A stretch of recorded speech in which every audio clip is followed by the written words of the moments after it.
It was evening, and there were no visitors in the park. In fact, there was not even a single visitor in the park.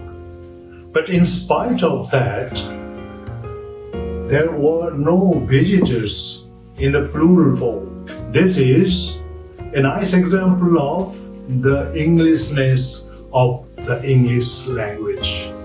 Maybe in my mother tongue, this kind of construction is not possible. Let's take up two shorter examples also. I have no wife, quite fine, there is no problem. But I have no children. Again, I have not even a single child. But I say I have no children, and that is perfectly acceptable English. Good evening, everybody.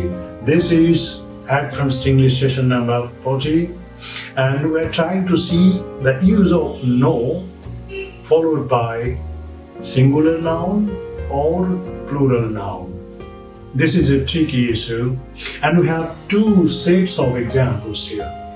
The first set shows when not to use the plural form after no. And in the second set of examples, when to use plural nouns after no. So let's begin with the first set. When your emphasis is on a single thing and you are meaning not a. I'm not talking about not any. I'm talking about not a.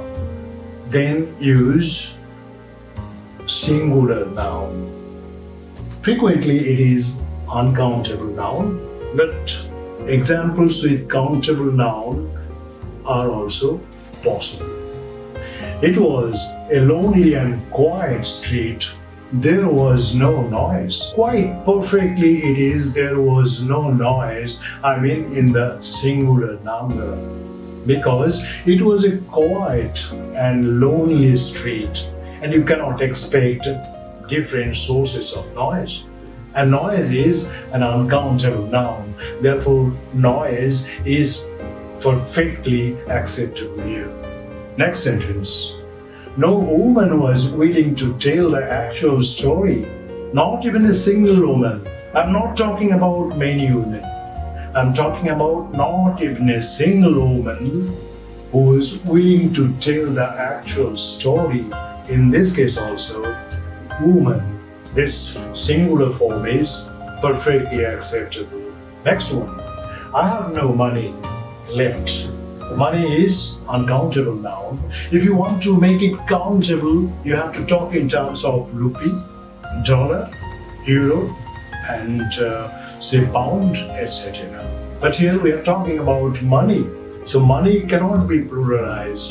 It is always money. I have no money left is quite fine.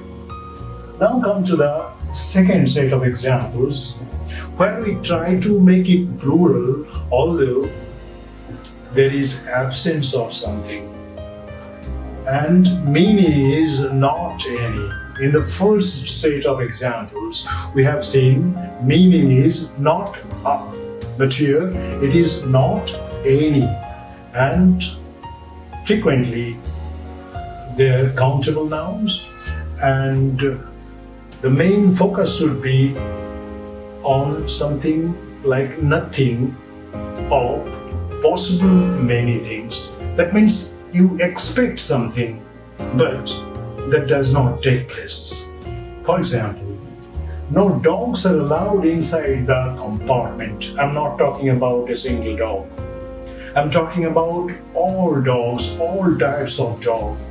And no dogs are permitted or allowed inside. Second sentence. New in the city, she has no friends. It is expected that a person should have friends. But here, she has not even a single friend, but possibilities are there. So we are talking about nothing or possible many friends. In that case, no friends is quite acceptable. Now the pilot took no chances as it was dangerously foggy around. The pilot had many options, but he did not take any chance. So despite the fact that he had chances, he did not take any. In that case, the pilot took no chances is perfectly fine. Finally, she left no stones unturned. This is very idiomatic, you can't change it. And there are many idioms like that. They are called collocation. You cannot change the structure. No stones is an example of collocation. And so far as this part, uncountable noun, there again we have examples of collocation.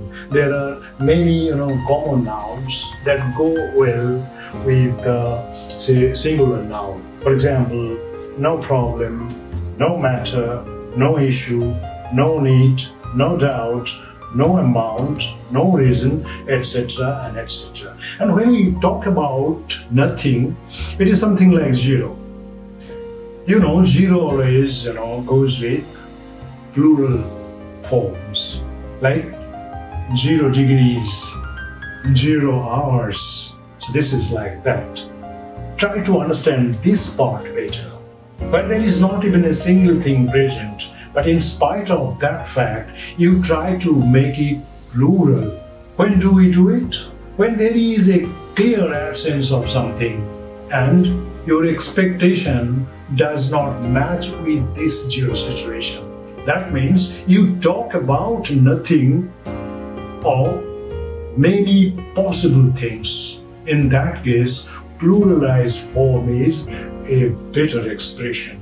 I think you understand what I mean. So this much today. Have a nice time. Ciao.